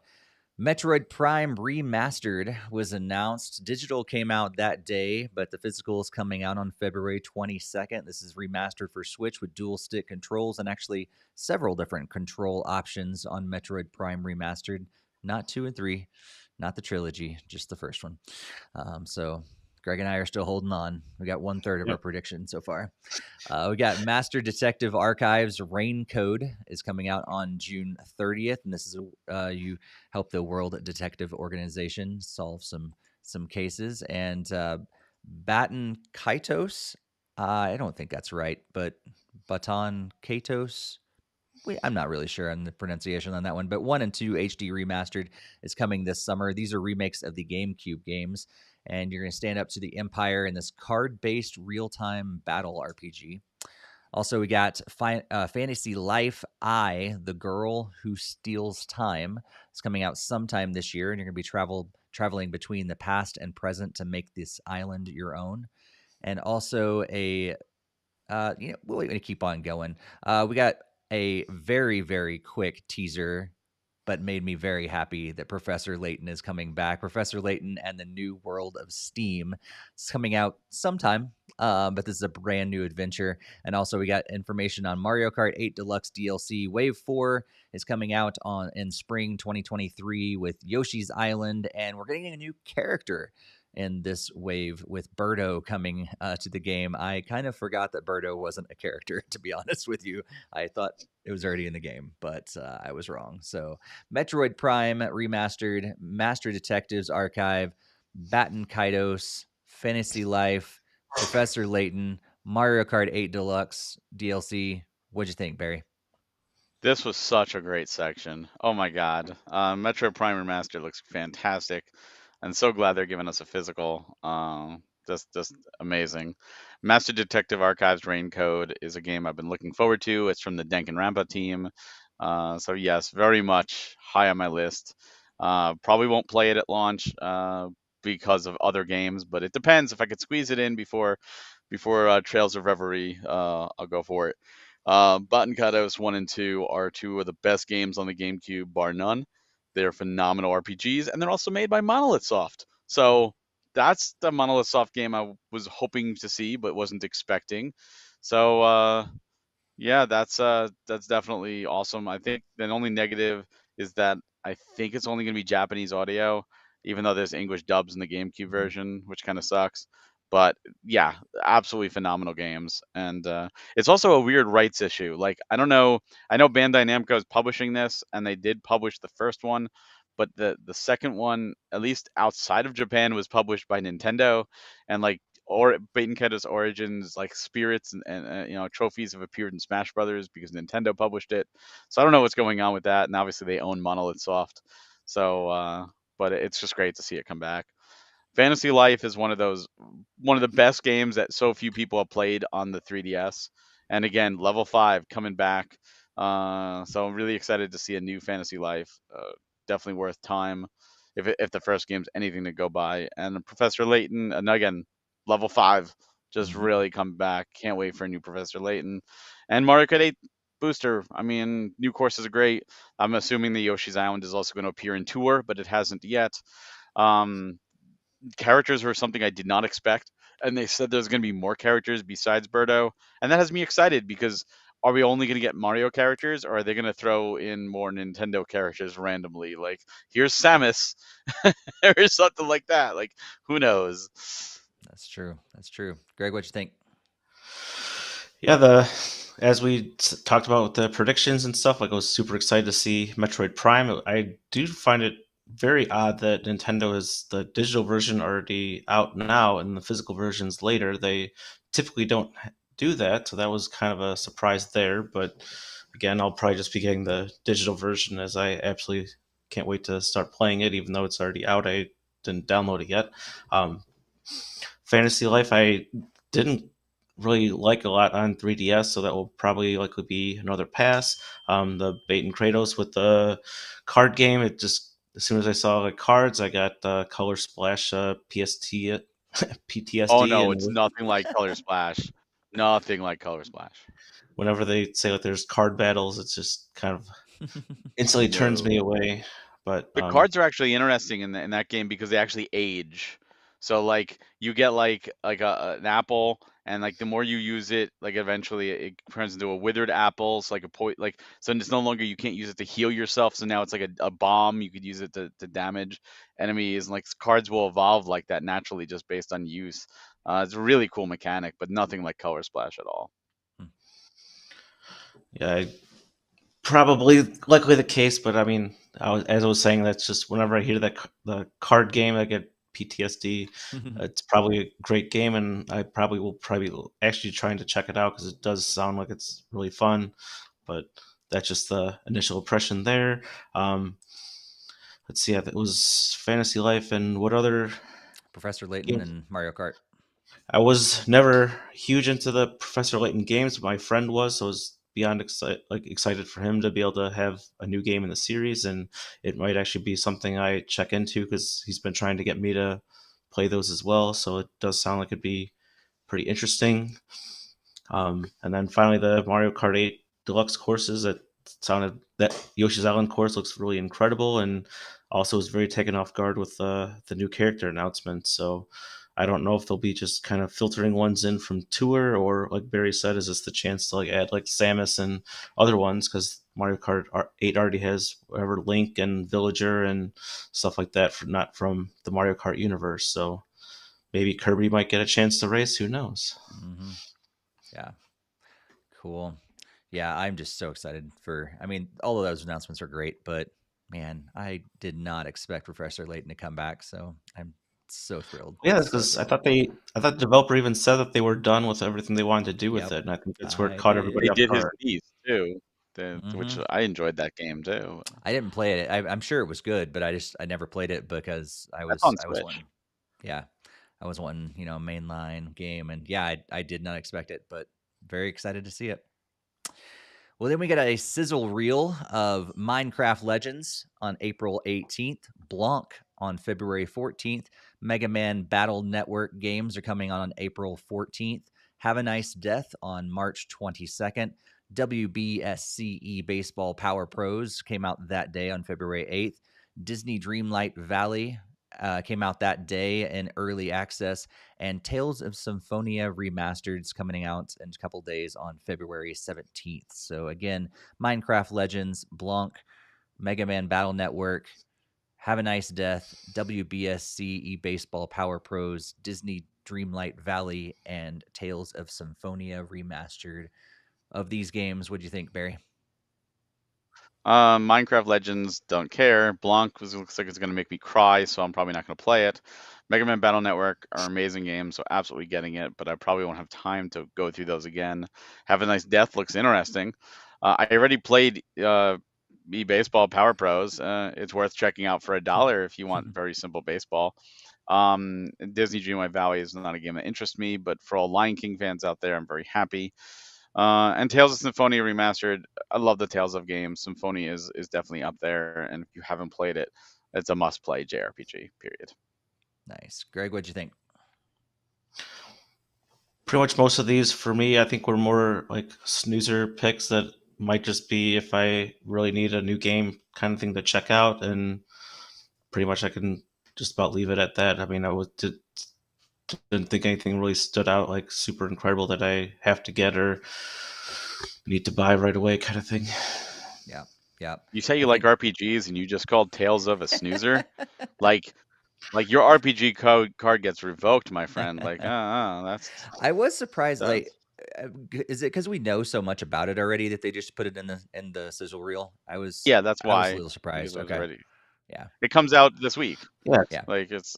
yeah. I mean, I haven't played any of the Tales games before, so I Oh know my you've god. been highly recommending them, but I mean, I probably have less time than Steve, but then I have a huge backlog of RPGs that I have a lot more experience with, and at least have dove into previous games. If only you could play like 3 RPGs at the same time. Oh man. Exactly. I wish. Like really using your feet on some and hands on the other.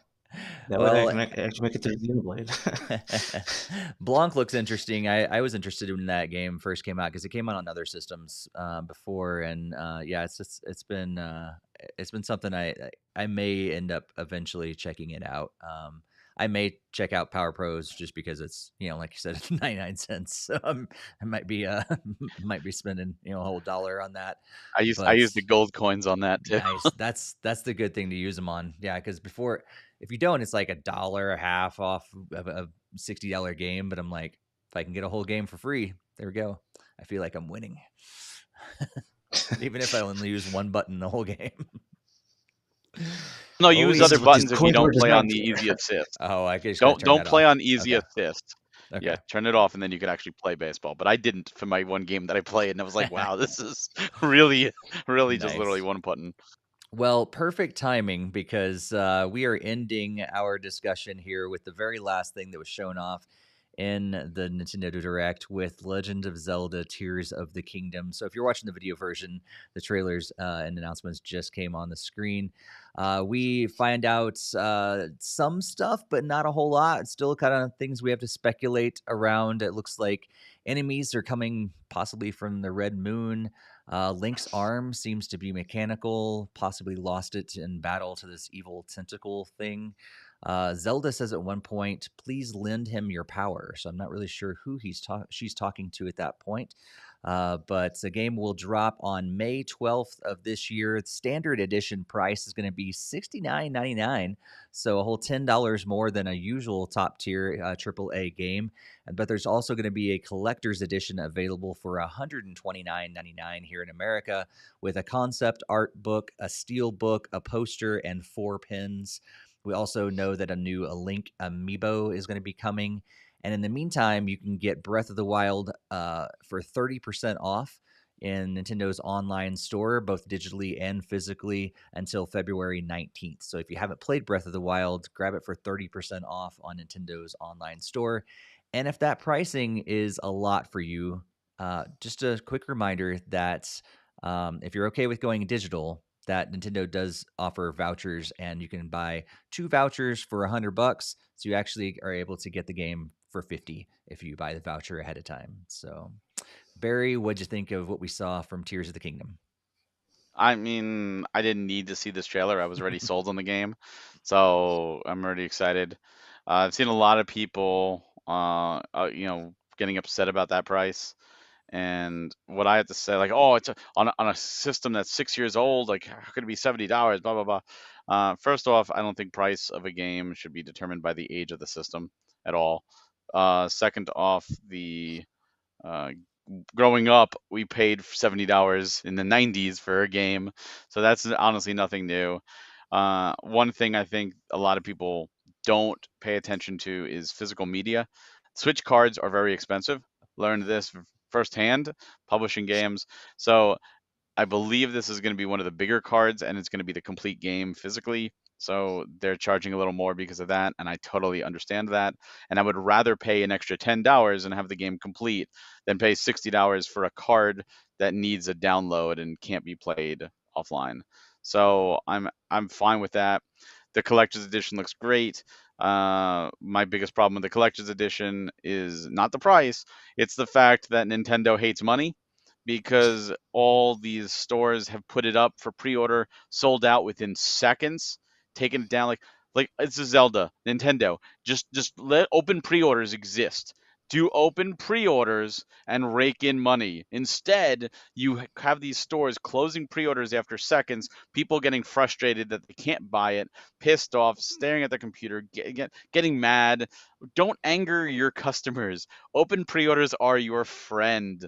Let people get your games and give you money. This is not hard. This is business 101.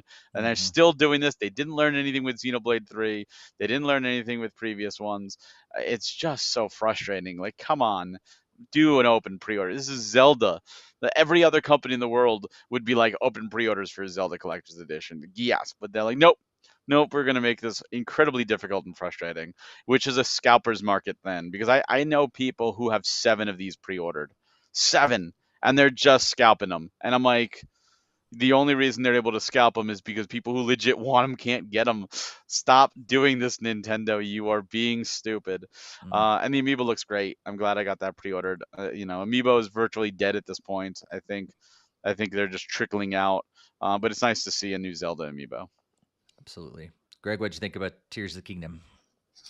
As Barry said, I've already been pretty much sold on it since its announcement, so I've been beyond excited and just can't wait to finally get a chance to play it. But as Barry said, they don't do very well with these special editions. It's like, I know, like some genius, like, I know, let's just print like 5 special editions. That's the perfect number of that we need to sell to our customers. And then like, yeah, that will make a lot of money. And then no, it's the scalpers that make all the money. It's like, what the heck? Like, you really should be like printing like hundreds of thousands of these things. Like, I was able to get like the pre-order for the initial Breath of the Wild special edition, but like, I was thankful I'm not terribly interested in this one, so like, I didn't have to go out my way to try to pre-order it. But it doesn't really surprise me that they're pretty much already gone, and now like, really it shouldn't be this hard to be printing more of the special editions for people that want to actually get them. I mean, they're creating this bad artificial demand, and it's the scalpers are the ones that are profiting off of it. Yeah. Even if they said, we've sold out of the initial allotment now, so if you pre-order it, you're not going to get it until, September or something, and still allowed people to pre-order them, people would still do it. They're selling for over $300 each on eBay, over double price.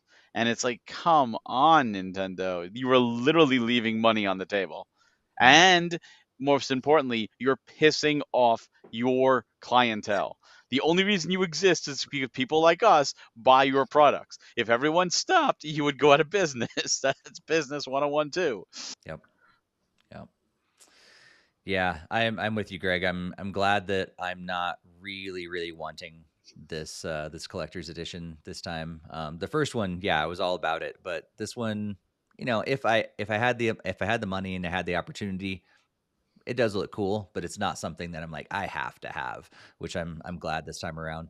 But yeah, I'm just really interested in this story. I mean, Zelda stories are always really interesting, but this one, it seems to be so much secretive stuff around it and twists and turns. And yeah, I hope they continue to keep things secretive and not give away too much before, because if that's the case, I'm just gonna have to stop watching trailers altogether, like you do sometimes, Barry, and just cut it off anytime I see a Tears of the Kingdom thing. I'm like, nope, not watching it.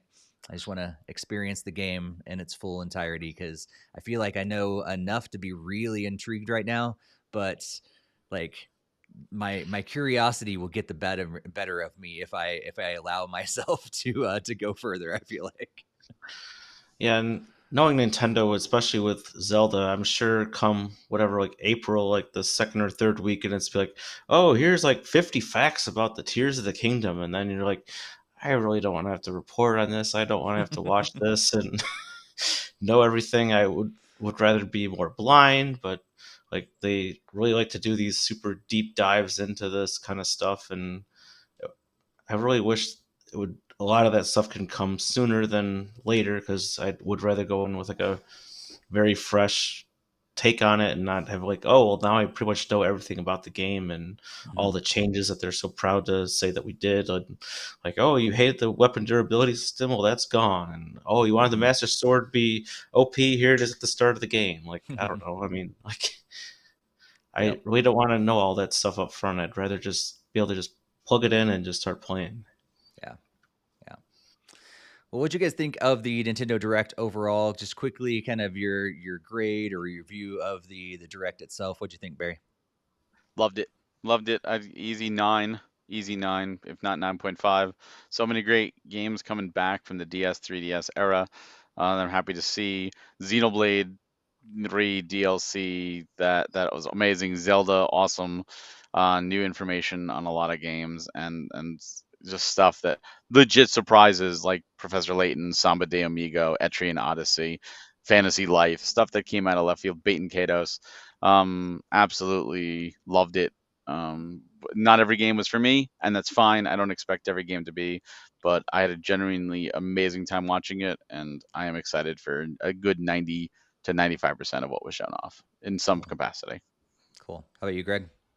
See, I'm willing to match the grade, even though I'm like closer to like only like 50% or less of the games I'll actually be purchasing and playing. But I just really loved what I saw. I mean, there was Fire Emblem, there was Metroid Prime One, there was a lot of these Tears of the Kingdom. It's like a lot of the franchises that I really love and have enjoyed over all these years, and had a little something of all of like some of my favorite series. So I was pretty much just really missing like the hardcore Mario title and some other few things like that, but there was plenty there that made up for it, like Pikmin 4 and some other stuff, and like Kirby that I really have missed previously that I'm more into now. So definitely was beyond excited, and lots of great stuff to look forward to this year. Yep. Yep. I'm with you guys as well. Yeah. Even though like not everything was for me, it was just a great showing. Like, there was really very few things that I can think of that I was like, eh. And even though there were a couple like that, they weren't on screen for more than like 2 minutes. So I was able to just, keep on going and focus on the next great game, and some things that I learned about that I didn't realize were things. Games that are coming out, like from, a new game from Don't Nod. I'm like, that's really awesome. Didn't know about that. Yeah. So lots of surprises, lots of good reminders, good things they shown off. Awesome to see level 5 really stepping up, and yeah, I think it's just a really good showing. And yeah, I didn't really expect that, they come out swinging at the beginning of 2023. And none of us mentioned the NSO Game Boy or Game Boy Advance in any of that either. Yeah, I feel like I talked about it enough tonight.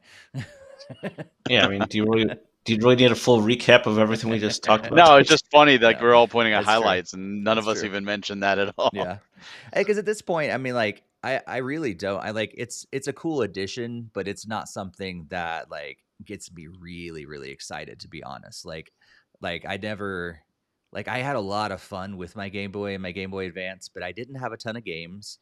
And I didn't have like a ton of nostalgia that like I remember I gotta play this game again. Mostly because I can always just pull out my Game Boy or my GBA again and play it if I want to. But yeah, it's cool to have them. But Now you can play games you missed, though. that's true. That's true. Yep. Maybe I'll actually play Fire Emblem. Probably not. That's not a good one to Engage. start with. No. Yeah. No. Play Engage. Honestly, Engage is a pretty easy one to start with. Yeah. Especially with the auto battle feature. Nice. But I Well, mean, let's jump I into. did, Oh, yeah, go I ahead. didn't really need to call out the Game Boy stuff because it's a lot of the stuff that's just nice to have, and it's there if you really want it. I mean, it's Mhm. to be honest, we're trying to look more for the upcoming games that are like brand new. Like even like though Metroid Prime is a remaster, it's still technically new-ish, and there'll be lots of people that didn't play the first few and really are coming off of Dread and finally go get look into Prime. So Mhm. it, I think Yep. it's more deserving there than saying like, oh, you can just play 6 golden coins again, or you can play Link's Awakening before we made an HD remaster of it. Like, Yeah. I'm excited to play them on my TV though. That is exciting. So I don't know how good it'll look, but how is it, Barry? Is it does it look okay on the TV? Oh, it looks great on Okay, there. good. It's a very small screens. It's been stretched out to a very large screen. Well, let's jump into some headlines. Just a couple, three quick headlines we want to make sure that you guys know about. And I'll kick it off with letting you know that something is very, very, very soon going to be happening. And I really, really wish I was there, but I'm not going to be able to be there when it opens. But Super Nintendo World is going to be officially opening on February 17th in Hollywood. And if you're a season pass owner, you can already get in there and check it out. And we've seen a ton of videos online already, but officially on February 17th, so just a couple days, you'll be able to go over to Universal Studios Hollywood and check out Super Nintendo World for yourself. And speaking of Super Nintendo World, how about Super Nintendo in our world? Because we're getting the Super Mario Brothers movie very, very soon. They dropped not only one but two trailers. They dropped, or I think it was even three. They dropped the Smash trailer, but then they dropped a follow-up that actually had Seth Rogen speaking as Donkey Kong, which was just as we all expected him to sound like. And then, of course, the best was just the other day, the Super Bowl, yesterday actually, the Super Bowl trailer where we had Mario and Luigi doing the Super Mario Brothers Super Show theme out of nowhere. And the girl in the commercial is voiced by Princess Peach from the Super Show, which is very, very meta and very amazing. And the fact that they did this is fan service complete. Amazing stuff. And they also dropped a web page and a phone number that you can call and text and get different messages. And there's a bunch of Easter eggs on the web page. But there's a lot to like. They're doing a lot for this. So if you are very interested in the movie already, check out these trailers, especially that commercial, the web page, all that. April is going to be a fun month. Absolutely. And as alluded to at the beginning of the podcast, I was playing GoldenEye 007. Everyone's favorite Nintendo 64 game is now available on the Nintendo Switch Online expansion pack service for those that have the premium version of the thing. And then they have a couple of facts on the screen saying like, "Yo, you get to play as the Conic 00 agent," and then you even have a reference to the DK mode cheat is back. How cool is that? You can make everyone's head incredibly large again, just like you could in the N64 game, and a lot more than that. And you can play it fully online, multiplayer, and everything like that too. So, what are you waiting for? Load up the game that kickstarted the Halo series. Wouldn't that be Marathon? Let's we're going to move into what's coming up over the next couple of weeks before we meet again for another next podcast. But a quick reminder, if you've not done so yet, follow us over on Twitter. We're at NintendoFuse. And if you haven't joined our Discord yet, we would love to have you join our Discord. The links to both Discord and our social media are in the show notes and the YouTube description. We'd love to have you jump over there and join our growing community. And if you haven't subscribed to us on YouTube, your favorite podcast app, be sure to do that. Be sure to hit the like button and also to hit that bell here on YouTube so you can be alerted every time we post a new video, every time we go live. So let's jump into what's coming up over the next 2 weeks. Our next podcast is going to be on February 27th, but we got several games that are coming out over the next couple of weeks until February 27th.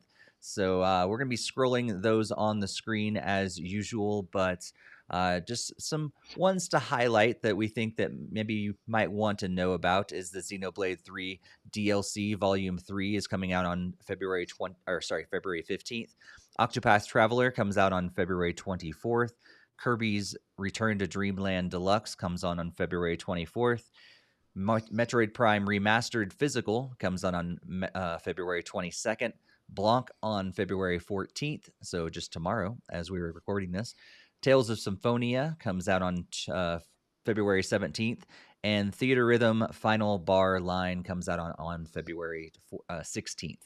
So those are just some of the highlights of the standout games, but what are you looking forward to play over the next couple weeks, Barry? Xenoblade Chronicles 3 DLC, Theater Rhythm for sure. Can't wait for that this week.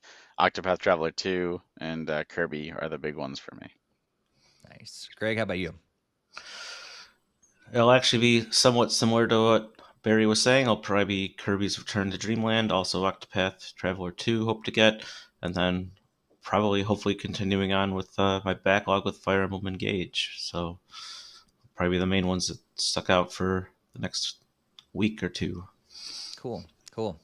Yeah, I'm hoping to. I want to finish up Life is Strange 2 over the next couple weeks. Maybe I'll be able to hit Champ 1 in Rocket League before next podcast. I don't know. I never thought I'd get this far, but so it's probably not going to happen in 2 weeks, but we'll see.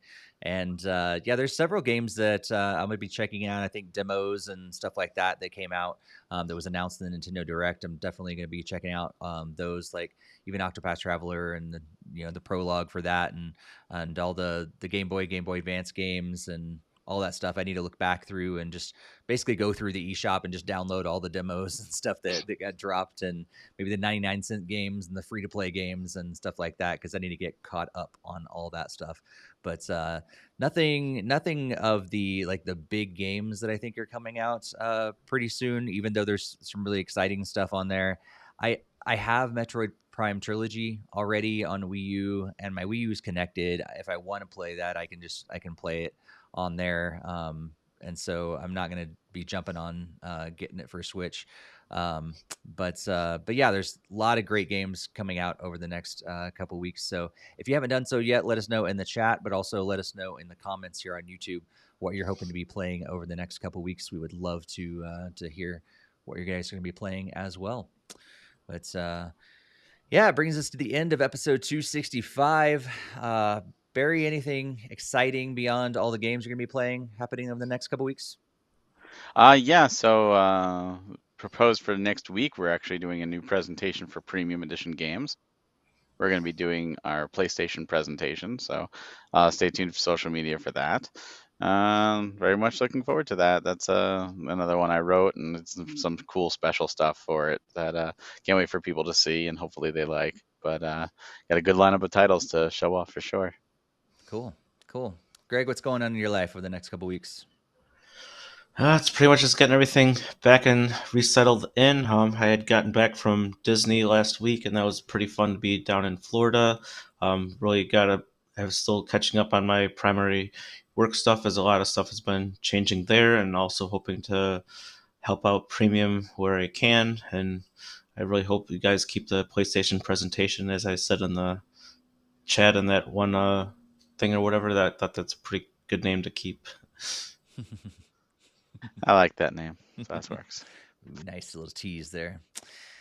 Well, yeah, I think I'm just going to be there's lots of stuff going on in my life. But I'm just excited to hopefully get back to some games. I'm gonna have some downtime this week and possibly next. I'll be traveling a little bit at the end of next week, which I do enjoy playing games when I'm traveling.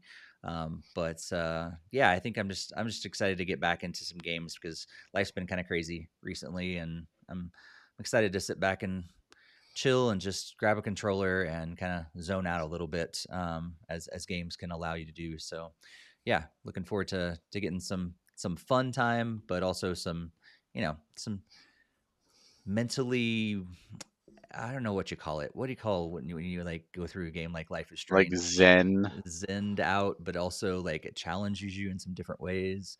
Like, thought yeah, provoking. thought provoking is very thought provoking for sure. So yeah, excited about getting into some of those games, but also yeah, trying some stupid games that will not require my brain at all as well, because I need both of those things right now. Cool. Well, thank you guys for being here for episode 265. We're going to be back, like you said, live on February 27th. So make sure you tune in live if you've never been here. We stream on live on YouTube and Twitch. So that's at 8:30 p.m. Eastern Time, 5:30 p.m. Pacific Time, and we would love to have you jump in the chat and join in any of the conversation that we're talking about with games we're playing, with different news that's coming out. We'd absolutely love to have you and interact with you throughout the show. But until then, happy gaming, everybody. Have a good one. See you next time.